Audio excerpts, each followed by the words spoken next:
Ahora sí. ¿Cómo están? Buenas tardes. Buenas tardes, profe. ¿Cómo viene?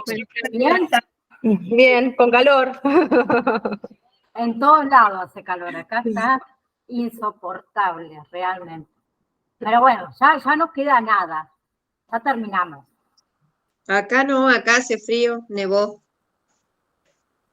No vale. Bueno, Hermosa primavera.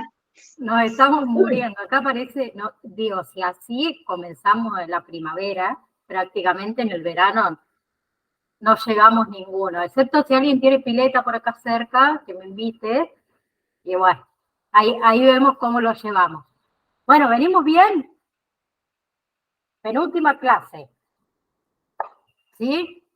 Vamos a ver cómo seguimos la clase de hoy. La clase pasada estuvimos viendo un poco de adicción, droga, ¿se acuerdan? ¿Sí? Ahora vamos a ver un poco la neurobiología de las adicciones. Tenemos lo que es el abuso, que es un patrón de uso de una sustancia fuera de lo que son los márgenes sociales o médicamente aceptados, ¿sí? En una determinada cultura, ¿no? Por otro lado, tenemos la tolerancia, que es la necesidad de recurrir a cantidades crecientes de una sustancia para alcanzar ese efecto deseado, porque hubo una disminución notable de los efectos de la dosis habitual de sustancia usada con continuidad. Bien, tenemos después lo que es el síndrome de abstinencia, que es el conjunto de síntomas físicos y también de expresividad psíquica que se producen en el sujeto dependientes de una sustancia, cuando se suspende esa ingesta. ¿Bien? Luego tenemos el síndrome de dependencia, que es un grupo de síntomas, ¿sí? Síntomas tanto comportamentales, fisiológicos, que indican la pérdida de control del uso de una sustancia, ¿sí? Y en el que el sujeto continúa consumiendo a pesar de esa aparición de problemas significativos relacionados. ¿Bien? Bien, también tenemos diferentes, o sea, la vulnerabilidad a desarrollar una adicción, tanto factores personales, biológicos, factores ambientales. ¿Sí? Factores personales son aquellos factores sujetos, especialmente vulnerables, donde presentarían más tempranamente alteraciones al consumo. ¿Sí?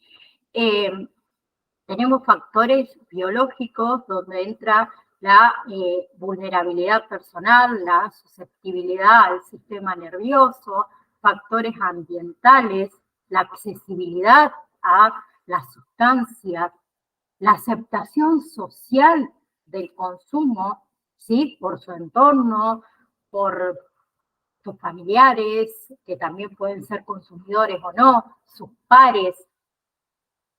¿Bien?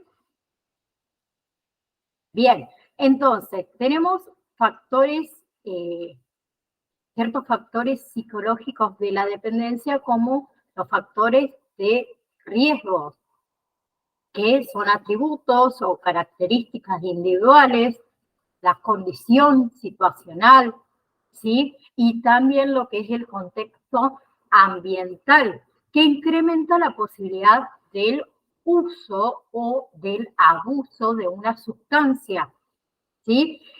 Que mantiene también la dependencia, ¿sí? Después tenemos factores protectores, el atributo característica individual, también la condición situacional, el contexto ambiente que inhibe, que reduce, que atenúa la posibilidad del uso o del abuso de la sustancia. ¿Sí? Hay otros factores de riesgo, como son los factores familiares. Con respecto a factor de riesgo, tenemos el consumo de alcohol, la droga por parte de nuestros padres, nuestros familiares, la baja supervisión familiar, la baja disciplina familiar, los conflictos familiares, ¿sí? Las historias de familiares de conductas antisociales, ¿sí?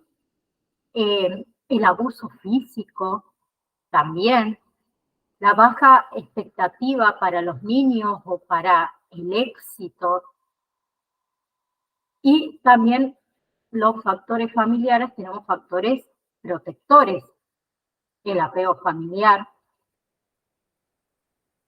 ¿sí? Las creencias saludables, los claros estándares de conducta, el sentido de confianza positivo, la dinámica familiar positiva, todo eso son factores protectores,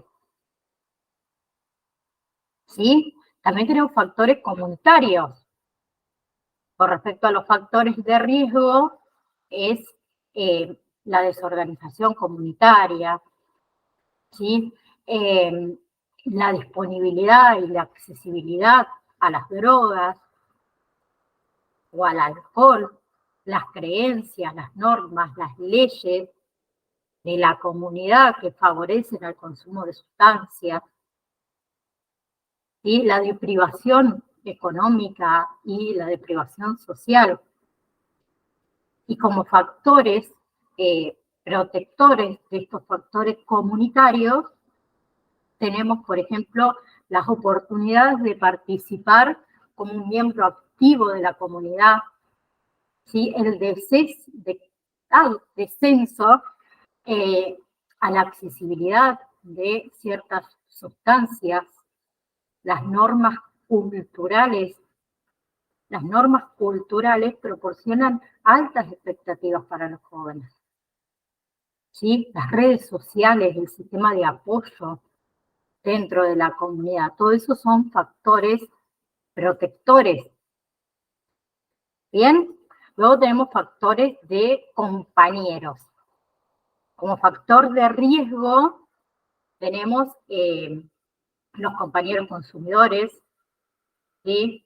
Las conductas antisociales o delictivas tempranas, el rechazo por parte de los iguales, ¿sí? Las actitudes esas favorables de los compañeros hacia el consumo, ¿sí? Los factores protectores con respecto a los factores de compañeros es el apego a los iguales no consumidores, ¿sí? No ser fácilmente influenciable por esos compañeros. Las asociaciones con iguales implicadas en actividades, tanto organizadas por la escuela o por la comunidad, que sean recreativas, de ayuda, religiosas. Bien, por otro lado tenemos factores escolares. Con respecto a los factores de riesgo, el bajo rendimiento académico, ¿sí? El bajo apego a la escuela. También influye mucho en estos factores de riesgo el tipo y el tamaño de escuela, o sea, más grande, más factor de riesgo hay. ¿Sí? La conducta antisocial en la escuela.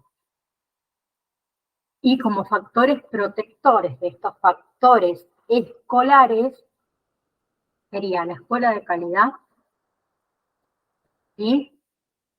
Las creencias saludables, los estándares claros, bien, el cuidado, el apoyo de los profesores, de todo el personal dentro de la escuela, ¿sí? Luego tenemos factores individuales, factores de riesgo biológicos, psicológicos, conductuales, rasgos de la personalidad, factores protectores de estos factores individuales, la religión, sea cual fuera, las creencias en lo que es el orden social, la resiliencia, ¿sí? Las habilidades que podemos tener o obtener para adaptarnos a ciertas circunstancias cambiantes, el desarrollo de las habilidades sociales, el buen rendimiento académico, ¿sí? Bien, entonces, el rol en sí del acompañamiento terapéutico en patologías de consumo. Bien, tenemos los procesos del cambio de las conductas adictivas, ¿sí? Desde lo que es la perspectiva del cambio como proceso, ¿sí? Hay, ¿cómo decir? Diferentes niveles de cambio, estadios, procesos. Como estadios hablamos siempre del cuándo, ¿sí? Son esos niveles de predisposición al cambio. ¿Para qué? Para tratar de modificar las conductas adictivas. El proceso hablamos de cómo, ¿sí? Que acá hablamos de permitir comprender cómo suceden esas predisposiciones al cambio. ¿Por qué se motivó al cambio? ¿Bien?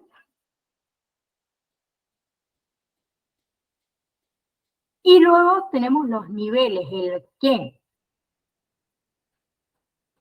Evaluar qué cambios se necesitan para abandonar o para reducir esa conducta adictiva. ¿Bien? Entonces, niveles, o mejor dicho, vamos de abajo para arriba. Estadios, ¿cuándo? Procesos, ¿cómo? Y niveles, ¿qué? ¿Qué vamos a hacer? ¿Bien?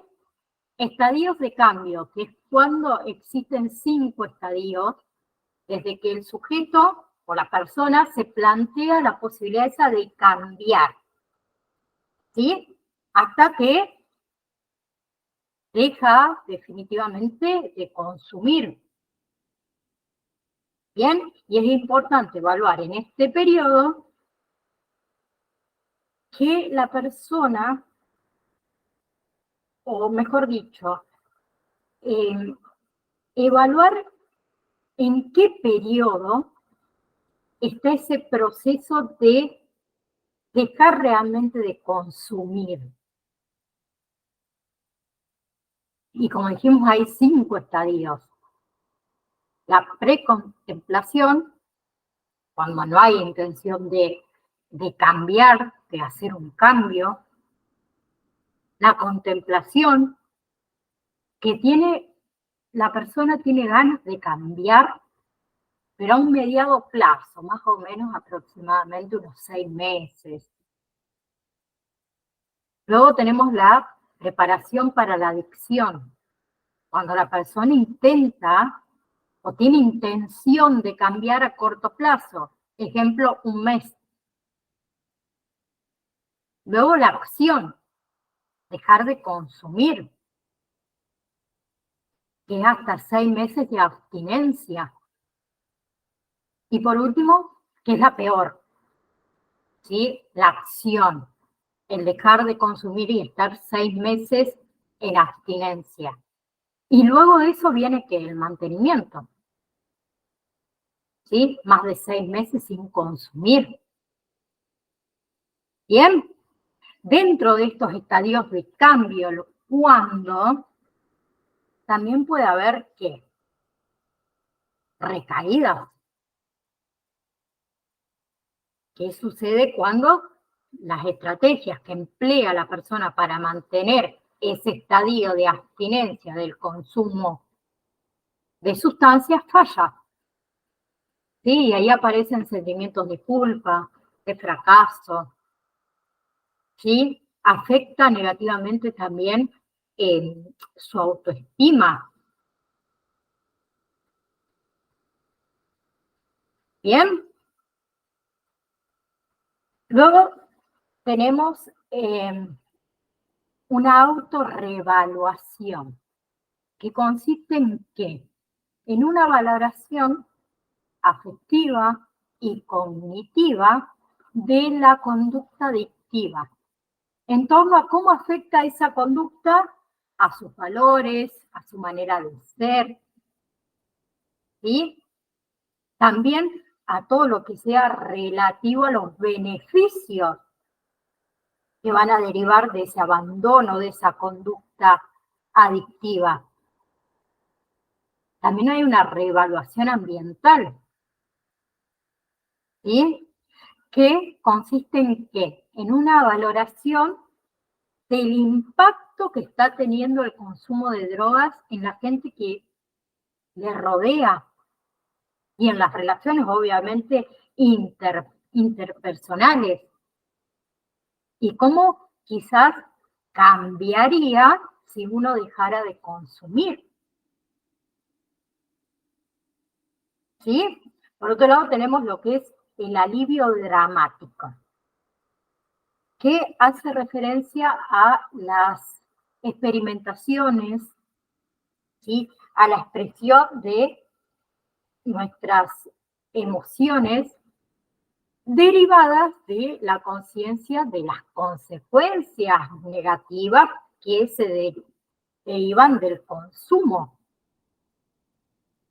Bien, dentro de este proceso de cambio también tenemos la autoliberación, que presenta que un compromiso personal que está caracterizado por ese aumento de la capacidad de elegir, de tomar decisiones, ¿sí? Desde la creencia, desde las creencias de que uno mismo es un elemento, digamos, esencial en ese proceso de cambio.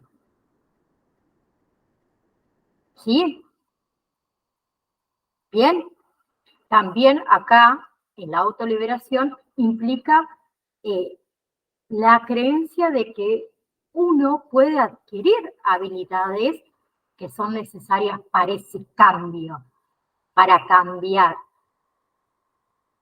Por otro lado, tenemos la liberación social, que es la capacidad de tomar decisiones, que aumenta también por la toma de conciencia de la representación social de la conducta adictiva y de la voluntad, obviamente, social de combatirla.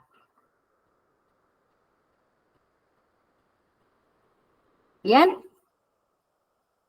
Por otro lado, dentro de este proceso de cambio también tenemos el manejo de contingencia, que es una estrategia conductual que consiste en ¿qué? En hacer aumentar o disminuir la probabilidad de concurrencia de una conducta a través de un refuerzo o de un autorrefuerzo. Las relaciones de ayuda también están dentro del proceso de cambio, ¿sí? Que consiste más que nada en ¿qué? En la utilización del apoyo social, con el que cuenta obviamente esta persona para superar su adicción. ¿Sí? Muchas veces el paciente confía en alguna persona, obviamente su entorno, para abordar este problema que tiene.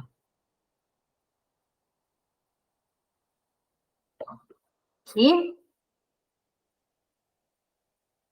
Por otro lado, tenemos lo que es el control de estímulos, ¿sí? Donde la persona, este consumidor, evita la exposición a situaciones que sean de alto riesgo para el consumo.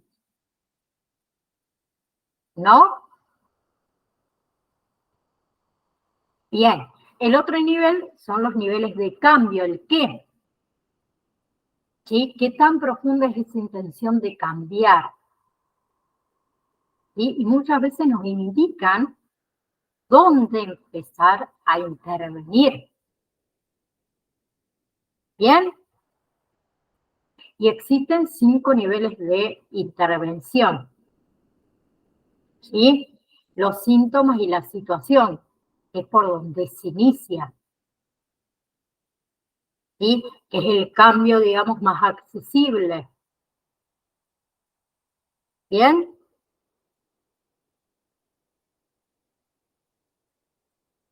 Bien. Entonces, dentro de nuestro rol como acompañante en patologías de consumo, tenemos diferentes técnicas terapéuticas, son muchas. ¿Sí? Primeramente, la psicoeducación.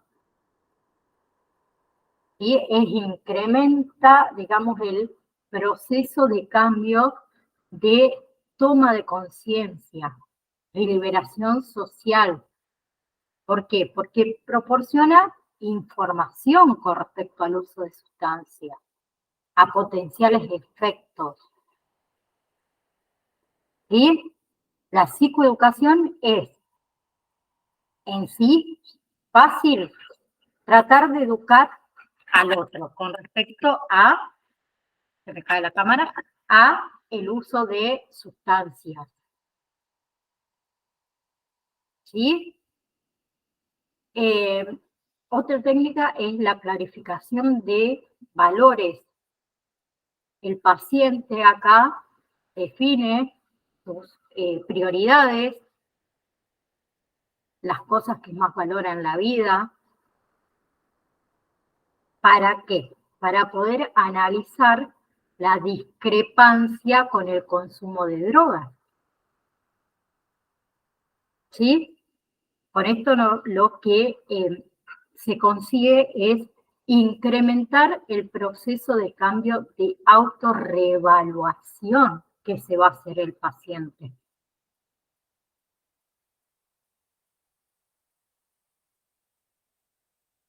Bien, por otro lado, la solución de problemas. Y muchos pacientes pueden carecer de esta habilidad de solución de problemas. ¿Sí? Muchas veces no tienen la capacidad de tomar una decisión. ¿Sí? El establecimiento de metas también es otra técnica muy utilizada. ¿Sí? Que se trata de que los pacientes diferencien entre objetivos que son realistas y objetivos que no son realistas. ¿Sí? Esta técnica, por ejemplo, se usa para lo que es el proceso de autoliberación.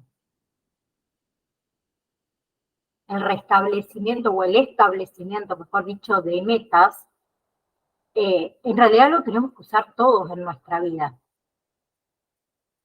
A ver, ¿cuántos de los que están acá, no somos muchos, les ha pasado alguna vez en la vida de, vamos a poner un estigma, sentirnos inútiles? No hacemos nada y no sé para qué.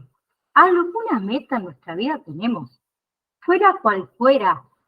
Una meta es el día a día, no sé, hoy voy a salir a caminar. Es una meta que tengo que llegar a cumplir. Después esas metas se van haciendo cada vez más largas en el tiempo, ¿no? Pero una meta hay que tener siempre. ¿Bien? Otra técnica es la planificación de la prevención de recaídas. ¿Sí? Esa conducta proactiva de búsqueda búsqueda de situaciones que provocan tentación para consumir. ¿Sí? Eso mejora el proceso de cambio de autoliberación. ¿Sí? Fomentando en el paciente el compromiso que tiene al cambio. ¿Sí? Obviamente, ¿qué va a ser más fácil? La evitación. Por ejemplo, no paso por tal plaza porque sé que ahí se junta el grupo de amigos conocidos y va a haber droga. No, pasemos por la plaza. ¿Por qué no? Sí, está comprometido el cambio. ¿No? Las técnicas de relajación también. ¿Para qué? Para tratar de sustituir la ansiedad. ¿Sí? ¿No? Las técnicas cognitivas. Las técnicas cognitivas son útiles para los procesos de cambio conductuales, por ejemplo. Aumentan mucho lo que es el proceso de concientización, la reevaluación ambiental, ¿sí? De autoliberación. Bien. Por otro lado, tenemos otra técnica que es la reestructuración ambiental. ¿Sí? Se trata de que el paciente altere por ahí determinados ambientes, ¿sí? Y que en un principio evite situaciones de alto riesgo. Bien, esa técnica incrementa ¿qué? Procesos de cambio, de control de estímulos, ¿sí? Para ayudar a los pacientes con diferentes alternativas. Bien, por otro lado tenemos la clarificación de roles, que es también una técnica utilizada para abordar los conflictos entre compañeros de trabajo cuando algún compañero es consumidor. Entonces, el paciente aprende a ¿qué? A identificar el rol que ocupa. ¿Sí? Y también de cómo ese consumo puede afectarlo en el trabajo. Entonces, incrementa que el proceso de cambio de reevaluación ambiental. ¿Sí? Bien. Perdón. Por otro lado, tenemos, por ejemplo, la clarificación de necesidades. ¿Sí? Lo que hace es que pretende ayudar al paciente a reevaluar varias áreas de su vida. ¿Sí? Y detectar, obviamente, cuál de esas áreas necesita mejorar. ¿Sí? Esto incrementa mucho lo que es el proceso de cambio de liberación social. ¿Sí? Las habilidades sociales, las habilidades de comunicación.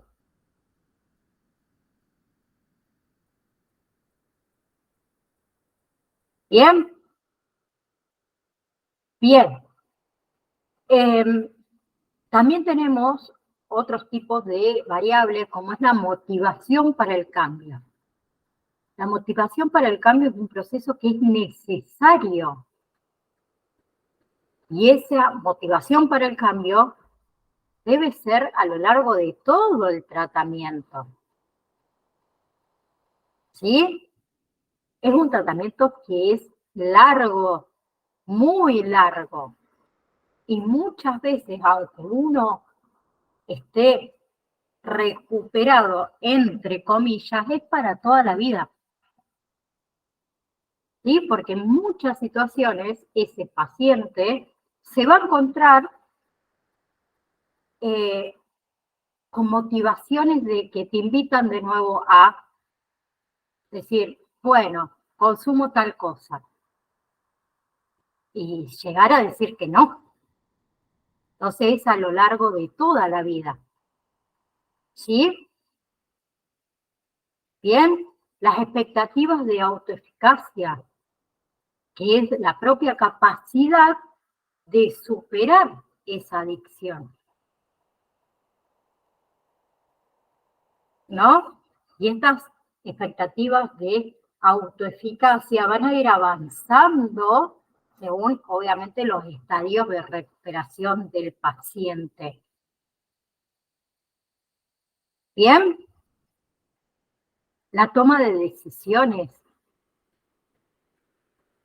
¿sí? Que son diferentes categorías, que en realidad son 8, que influyen en lo que es el avance o lo que es el retroceso de los estadios, ¿sí? Principalmente en las primeras. Los beneficios para uno mismo, los beneficios para los demás, la aprobación de uno mismo, la aprobación de los demás, los costes para uno mismo y los costes para los demás. Y la desaprobación de uno mismo y la desaprobación de los demás. ¿Sí? ¿Bien? Bien. Hay comunidades terapéuticas, tanto públicas, privadas, rurales, urbanas, religiosas. Hay un montón. Hay comunidades también terapéuticas domiciliarias.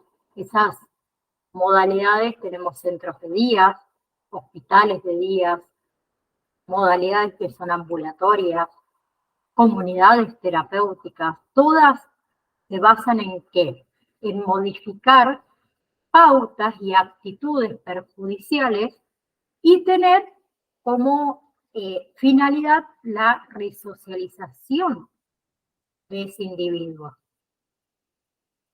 Y tenemos dispositivos también terapéuticos, hay individuales, hay grupales, hay familiares, hay grupos de autoayuda.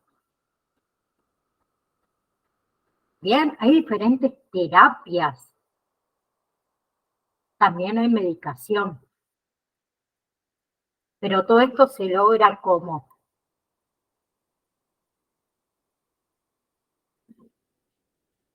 ¿Cómo se logra?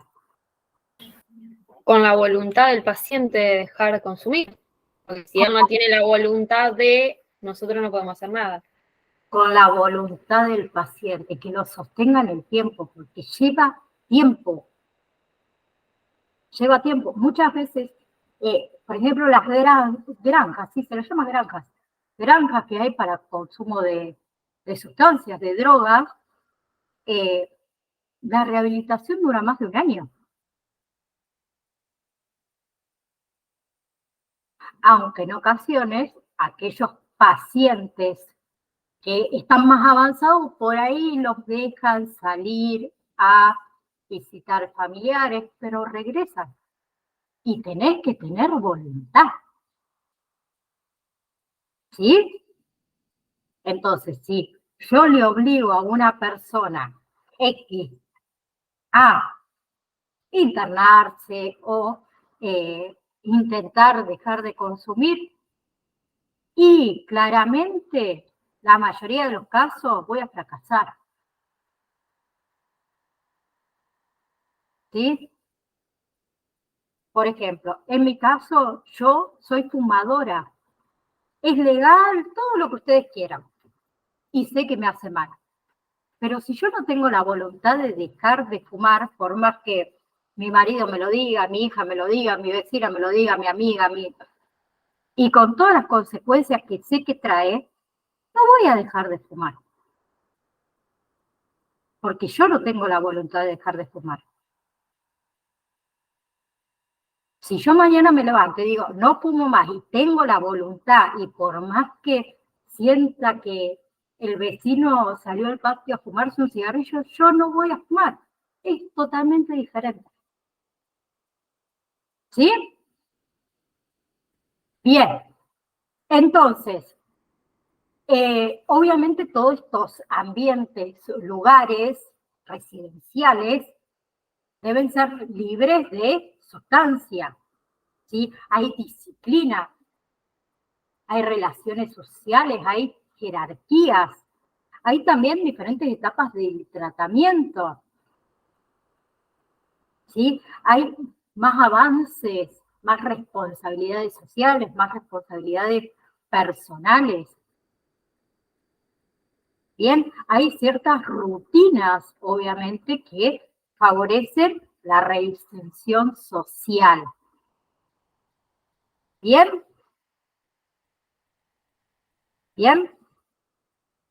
Bien. Entonces, con respecto a las dimensiones de acción del acompañante, tenemos lo vincular. ¿Se acuerdan que lo primero que debemos hacer es formar el vínculo? ¿Sí? Es solo por el y por el vínculo que las intervenciones pueden ser efectivas. Bien, hay trabajo en equipo también. Muchas veces, y en la mayoría de las veces, más en estos casos de adicciones. ¿Sí? Lo cotidiano sabemos que es nuestro ambiente, por decirlo, de excelencia para el acompañamiento terapéutico. ¿Sí? Nosotros funcionamos como un yo auxiliar o soporte,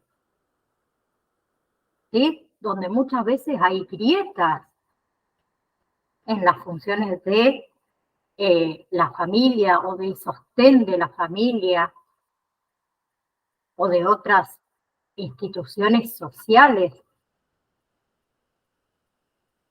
Entonces, ¿qué vamos a aportar nosotros como acompañantes? Ampliar, obviamente, las estrategias terapéuticas en lo cotidiano, favorecer las intervenciones, fomentar la adherencia al tratamiento, muchas veces afrontar recaídas, afrontar rupturas de trama social, trabajar en equipo, siempre hacia los objetivos, ¿no? Bien, con respecto a la prevención de recaídas, por ejemplo, ¿sí? Debemos contener al paciente durante ese síndrome de abstinencia o de craving. Otras veces nos puede tocar administrar la medicación.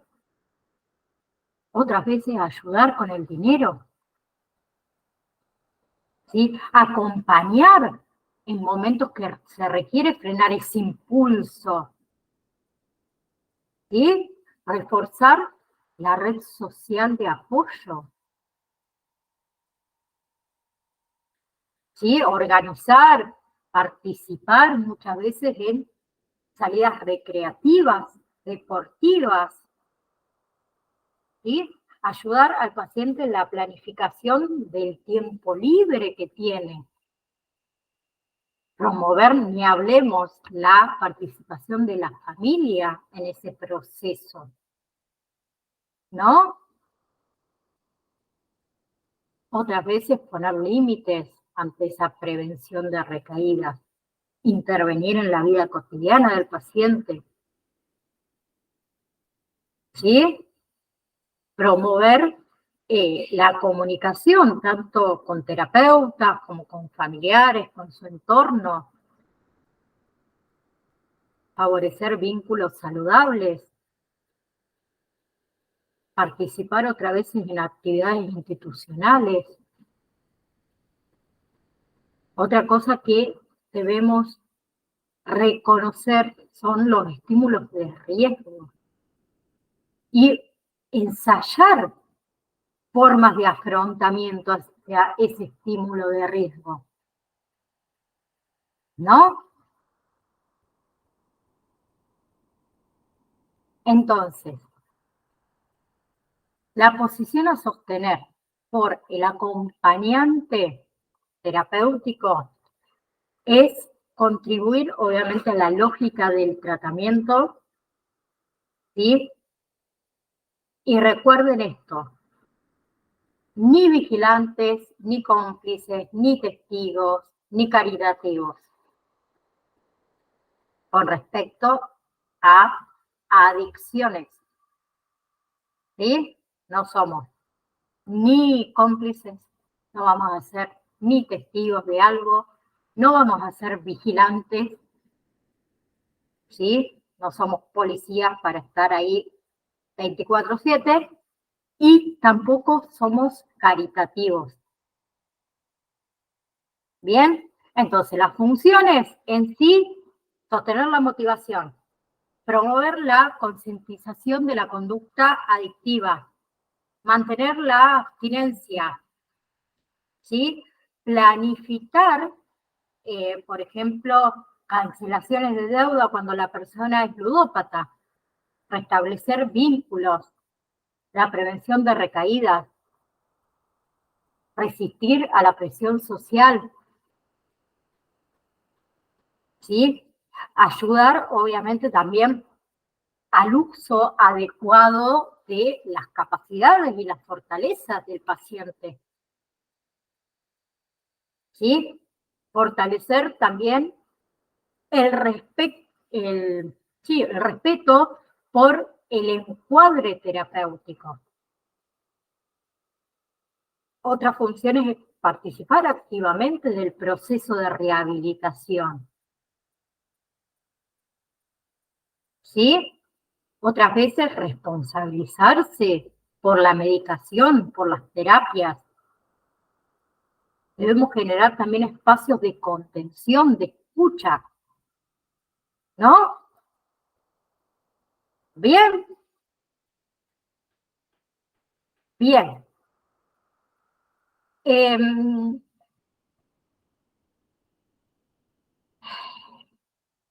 Un segundo. Lo otro que sigue, nos quedan 10 minutos, es ludopatía. La ludopatía en sí es el juego compulsivo, ¿sí? Que también se conoce como trastorno del juego, que es ese impulso incontrolable de seguir apostando, sin importar obviamente las consecuencias que eso tenga en la vida. ¿Sí? Apostar significa estar dispuestos a arriesgar algo que uno valora con la esperanza de ganar algo de mayor valor. ¿Sí? Eso puede que estimular el sistema de recompensa del cerebro, ¿sí? De forma muy similar como lo hacen las drogas ilícitas, como lo hace el alcohol, lo que genera una adicción. ¿Sí? Entonces, si una persona tiene problemas con el juego compulsivo, ¿sí? Lo más probable es que haga apuestas continuamente, que le lleven a perder, a agotar los ahorros, a endeudarse, ¿sí? Y también es muy posible que oculte ese comportamiento, ¿sí?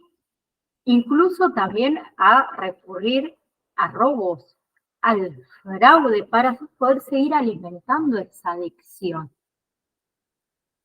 ¿Sí? El juego compulsivo es una afección grave que puede destruir vidas.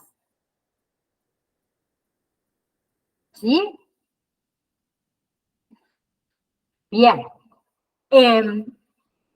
Por ejemplo, los signos y los síntomas del juego compulsivo es, por ejemplo,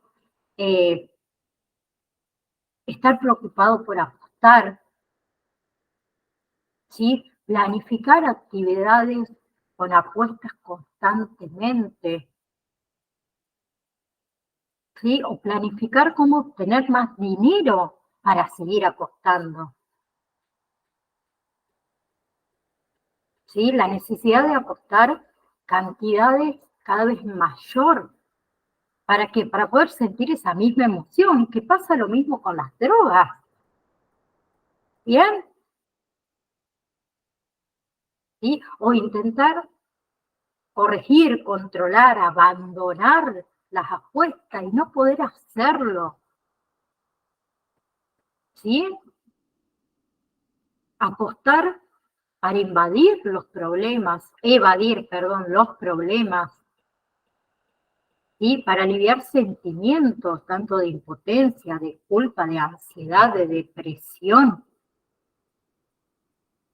¿sí? O intentar recuperar el dinero ese que perdió apostando más, ¿sí? Y muchas veces lo que recupera son pérdidas cada vez mayores. Mentirle a la familia para ocultar esa gravedad de la manera en que juega compulsivamente, ¿sí? Poner en riesgo a perder relaciones, trabajo, oportunidades muchas veces educativas, debido a esto del juego compulsivo. Otras veces pedirle ayuda a otra persona para que lo saque de apuro así financieramente porque apostó todo el dinero que tenía. ¿Sí? Tenemos los apostadores casuales, que la mayoría de los apostadores casuales, cuando pierden o ellos establecen un límite de cuánto dinero están dispuestos a perder. ¿Sí? En cambio, las personas con un problema de juego compulsivo sienten ese impulso de seguir jugando para recuperar ese dinero que perdió. ¿Sí? Y ese patrón se vuelve cada vez más destructivo con el tiempo. ¿Bien? Bien. Algunas personas también con problemas de juego compulsivo pueden tener periodos de remisión, ¿sí? Que es un periodo que o apuestan menos o no apuestan nada, ¿sí? Pero más allá de esto, sin un tratamiento, esa remisión que tienen no suele ser permanente. ¿Bien? En sí no se conoce o no se comprende qué le lleva a una persona a jugar de manera compulsiva. ¿Sí? El juego compulsivo puede ser consecuencia de una combinación de factores biológicos, genéticos, ambientales. ¿Bien? Bien, existen también factores de riesgo que suelen asociarse con esto, como son, por ejemplo, los problemas de salud mental. ¿Sí? Las personas que juegan compulsivamente suelen, no todas, tener problemas de abuso de sustancias, trastorno de la personalidad, depresión, ansiedad. ¿Sí? El juego también puede estar muy asociado a los trastornos bipolares, el trastorno obsesivo compulsivo. el trastorno por déficit de atención e hiperactividad. Bien, también otro factor de riesgo es la edad. Es más común en personas jóvenes o de mediana edad. ¿Sí?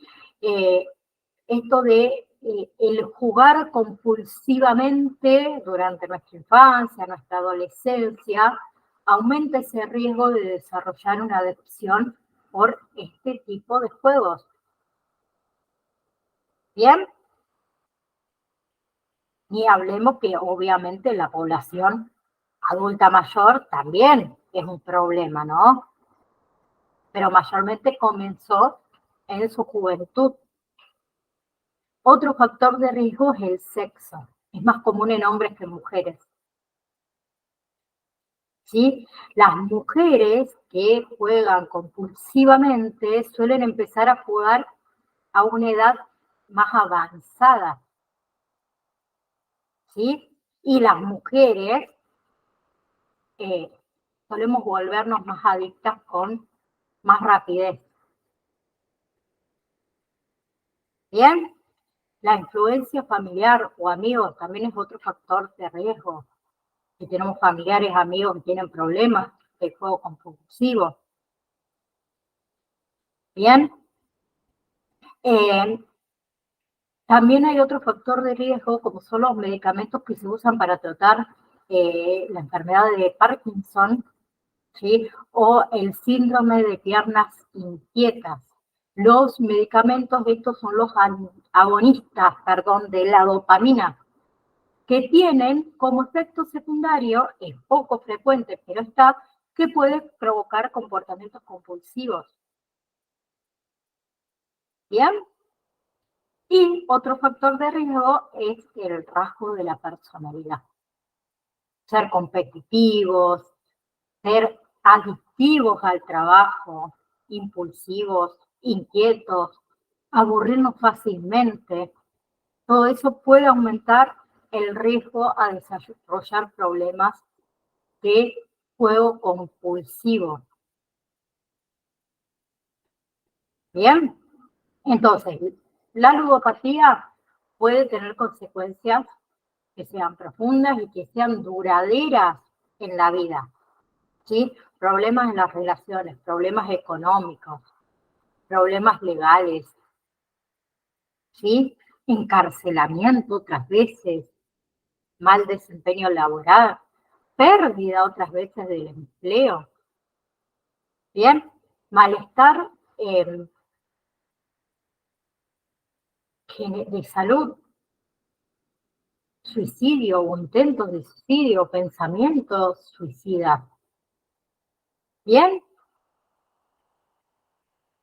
Lo que es el diagnóstico en sí está hecho por psiquiatra o psicólogo, ¿sí? Que se realiza mediante entrevistas, ¿sí? Individuales o con familiares. Lo hace un psicólogo o un psiquiatra. Mayormente trabajan en conjunto. ¿Bien? Bien. La clase que viene, que es la última, vamos a estar viendo, denme un segundo que me lo anoto, antes de decirle lo que les quiero decir. Así. Me quedé sin tinta. Ahí está.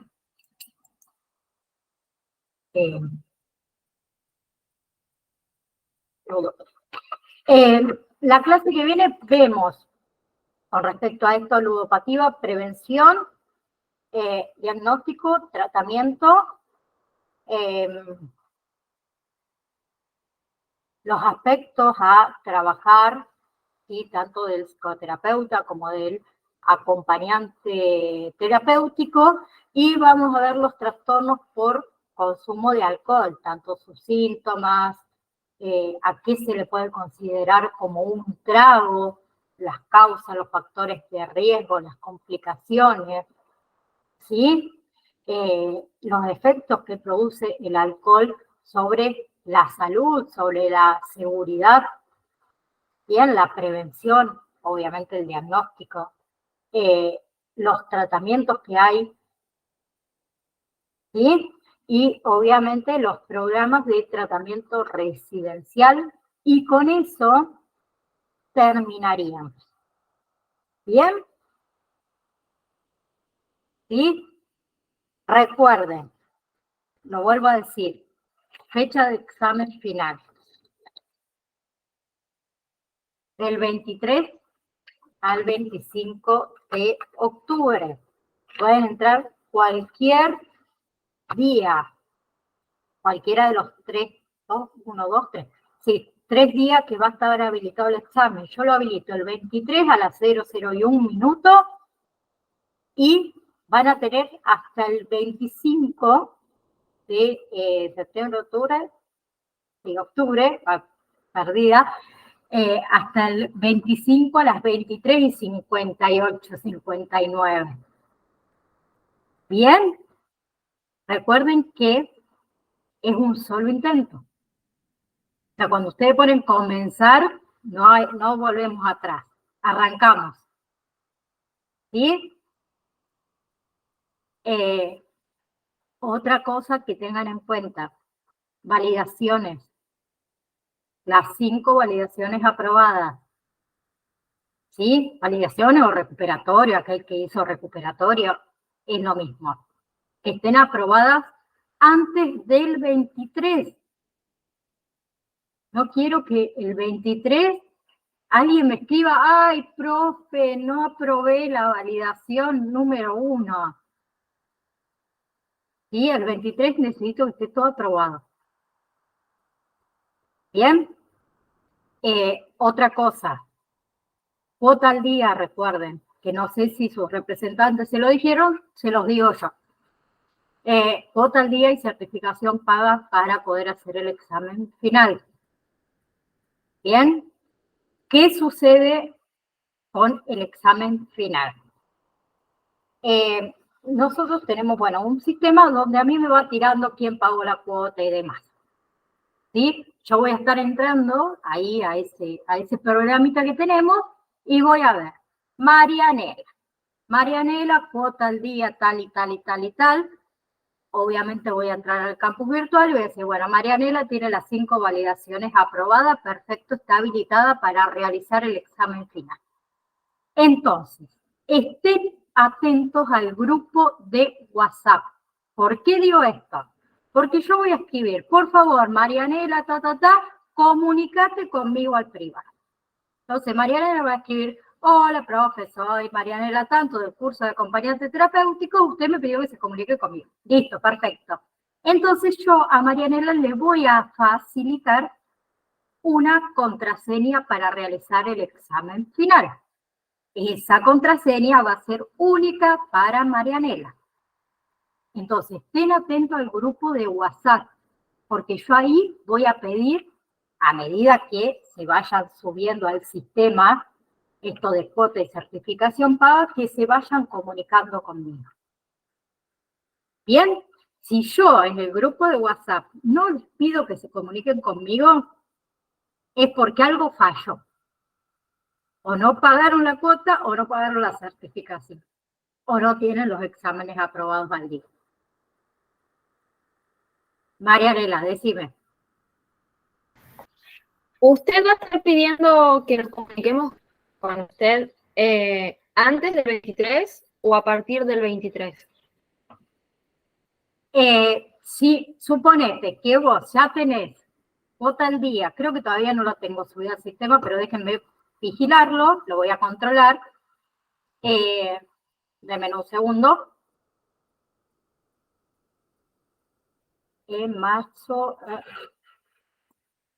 No, todavía no lo tengo subido, pero supongamos que la semana que viene yo ya tengo la lista y vos ya pagaste y todo, ya te voy a decir que te comuniques conmigo para darte ya la contraseña, pero no vas a poder entrar obviamente hasta el 23. Suele pasar que el 23, 24 recién pagan la certificación y recién ahí les voy a pedir que se comuniquen conmigo. ¿Sí? La lista la voy a tener antes del 23. ¿23 qué día caía al final? ¿Lunes? Sí, Sí, creo que lunes. sí. Bueno, Sí, lunes. lo más probable es que el domingo ya empiece a pedir que se comuniquen conmigo. Después el examen lo haces cuando vos querés, si lo querés el 23, el 23, el 24 o el 25. Listo, genial. Gracias. ¿Alguna otra pregunta? Si no, vayan anotándola para la clase que viene, que es la última, porque después, bueno, no las voy a ver. María, ¿vos? ¿Bien? Bien. Bueno, entonces, si Dios quiere, Sí, no. profe, sí, todo bien. Genial. Ya pagué la cuota y la validación también, sí que estoy ahí. Bien, entonces no se preocupen que ya deben estar armando entonces las listas. Otra cosa que se los voy a decir, que no me corresponde decírselo, pues les correspondería a sus representantes, pero veo que algunos no lo dicen. Entonces lo voy a decir yo porque después me enloquecen a mí que no nada que no. Con respecto a la certificación, hay dos formas de recibir la certificación. Una es por PDF y otra es la certificación en mano. Bien, la certificación en mano tiene un tiempo de demora de 1 mes a 1 mes y medio. O 2, depende de dónde vivan. Porque lleva un tiempo formular los certificados, lleva un tiempo validar y corroborar sus direcciones, lleva un tiempo armar cada uno de los certificados correspondientes en su sobrecito, ponerle el nombrecito a cada uno. Luego, obviamente, las empresas de correo también tienen una demora y demora. ¿Sí? La pueden pedir digitalmente, que les llega por mail, después ustedes la bajan a un pendrive, donde fueran, la imprimen y ya está. Esa llega más rápido. ¿Sí? Puede tener un tiempo de demora de 20 días exagerando, creo. Pero después sucede que, profe, no me llega la certificación. Y yo qué sé. Primero que no soy quien la genera, la generan desde La Rioja, yo estoy en Santa Fe, o sea. Y no puedo saber dónde está su certificación, si fue despachada, si no fue despachada, ni idea. Y tiene demora, no, porque yo la tengo que presentar en mi trabajo y hace 30 días. Y sí, demora. Imagínense que no es que solo ustedes se van a recibir este mes. Son un montón de cursos con un montón de alumnos. María, lo quiero aclarar para que después no diga, ay, me demora mucho la certificación. Sí, demora, Sí, profe, demora bastante. me mandaron las opciones y bueno, yo tela del correo. Porque quiero tener, así que, porque acá para imprimir hay, pero no fotocopia comunes, no hay. Bueno, Así ten que, en cuenta eso, la demora. Sí, me dijeron de 30 a 40 días aproximadamente. Así Sí, que si bueno. vamos con viento a favor. Bueno. Yo les voy a ser sincera, porque en serio, después pasa esto, ay, profe, me estafaron, la certificación no me llega. No, demora. Llegarle les va a llegar, pero no hay un tiempo exacto de decir que va a llegar en 20 días. Sí, está. ¿Bien? Listo. ¿Listo? ¿Nada más entonces? Si me voy acordando de algo más, bueno, lo voy anotando, pero eso para que lo vayan sabiendo. Y seguramente, como le pasó a María, que ya le preguntaron, su representante le va a preguntar en qué formato lo quieren. Sí. ¿Bien? ¿Listo? Entonces nos vemos el próximo martes. Nos vemos, profe. Un beso a cada una de ustedes, ¿sí? Besos.